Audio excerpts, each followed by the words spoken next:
Welcome back for another book review. Today we are talking about this one. So this is Cerridwen, Celtic Goddess of Inspiration by Kristopher Hughes. So this is one that I am kind of mixed on. So I got this because I wanted to learn more about the goddess Cerridwen.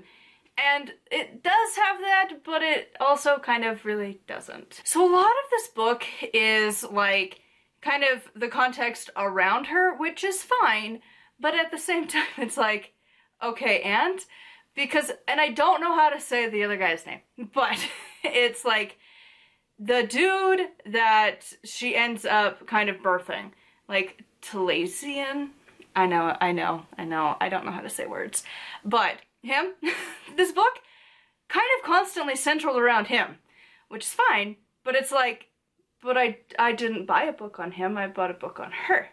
Well, I did rented it from the library, but still. So, like, that kind of got obnoxious.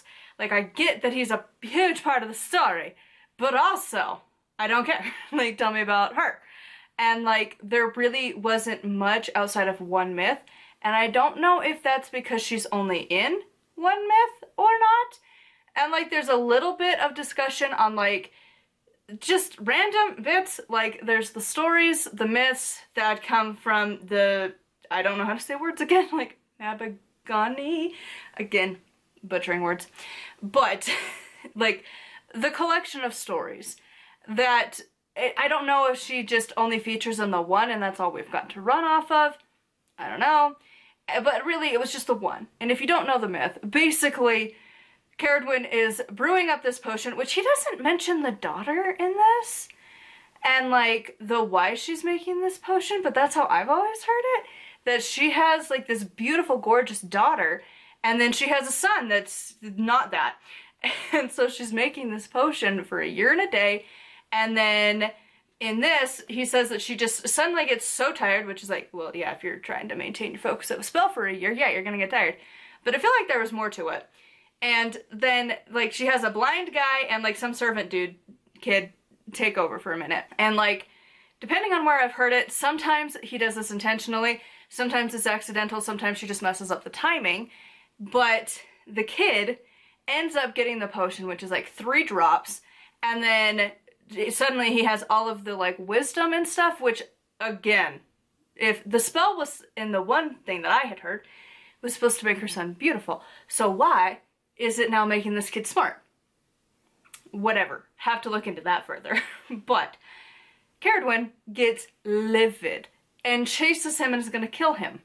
But because he now has knowledge and now has powers and knows how to use it, he can shapeshift really quickly. And so begins the chase. And so they transform into like 3 different animals. And so eventually it ends up that he's going to be like a thing of grain and she becomes a chicken, eats it, and then becomes pregnant with him and then gives birth and is like hands off, like bye. And then he goes off and does whatever and becomes like the bard of the bards, basically. But in here, the author doesn't consider him a deity at all, which is weird. And that Cerridwen also apparently wasn't a deity, and it was like, what? Just, okay, sure. But even modernly, that like the dude is like more of like an archetype or like a concept, not a deity, which is like he has magical powers, he has his myth. He's really important to the mythology, but okay. Sure, he's just a concept. Like, that was a little weird. And then, again, most of this book did not revolve around Cerridwen. And it would try to, but then it would go all over the place and really didn't stick with learning about this goddess. In, like, especially in, like, a modern context, which is, like, kind of where I'm at. I'm really tired of books having to constantly pull from the past to, like, prove a point. I'd really, like, and then you have the opposite spectrum of, like, the modern practices that still claim ancient but are, like, super not, like, verified, which, to me, none of it's verified. It was made up by a human at some point, but whatever. So, like, it didn't really tell me much about Cerridwen other than the one story. Is that her only story? I feel like not, but I don't know. And, like, how could you write this long of a book for just the one story? That feels weird. And the fact that there really isn't much discussion on her modernly, there's like a teensy bit at the end, but it just, I don't know, it just felt like we were running circles around her of all of the context around. It was like a love story to being Welsh, which is like, cool, bro. Can't relate, but cool. I don't know much about it. Like, it's interesting that it's an ancient language that apparently has survived the times and probably has changed over the years, but still, it's a language. But, like, I don't particularly care. Like, that's cool, but, like, I don't relate to that. Like, I know American English, and, like, that's it. My ancestors came from somewhere over there. But I did like how he covered this, because he's like, they're like the people who live there. He's speaking for the Welsh. They are like the caretakers of this culture. It's like their responsibility, them, the bards, like that community. They have preserved their stories, their language, and like the locations and stuff, kind of. I'm sure modern world is trying to take over, but whatever. Like, they're the ones who have like carried it through the ages. And they're happy that people are like wanting to work with these deities. And like, that was kind of an interesting topic. And he talked about like where the line of cultural appreciation versus appropriation kicks in. That was pretty interesting. But like, on a whole, a lot of the exercises in here were like, okay. Like, some of them I'm intrigued to try, but for the most part, not really. And there really wasn't that much, honestly.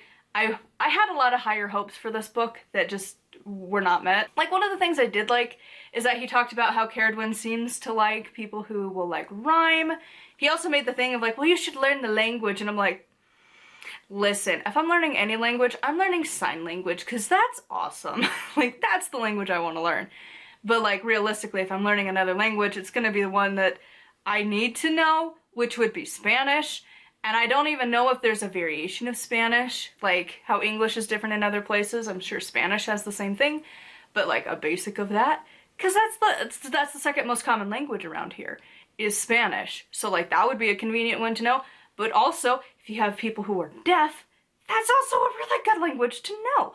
Or hard of hearing, to be able to communicate. And I just think sign language is cool anyways. But like, that's more of where I would go, opposed to learning a language just because I want to work with a deity from there. That feels a little weird to me. Like, I don't know the like language well enough, and like even the like 2 years that I've spent trying to learn Spanish, like how they structure their sentences is very different from English, and like it's just super different. So I would assume Welsh is gonna be the same thing. It's gonna be super different.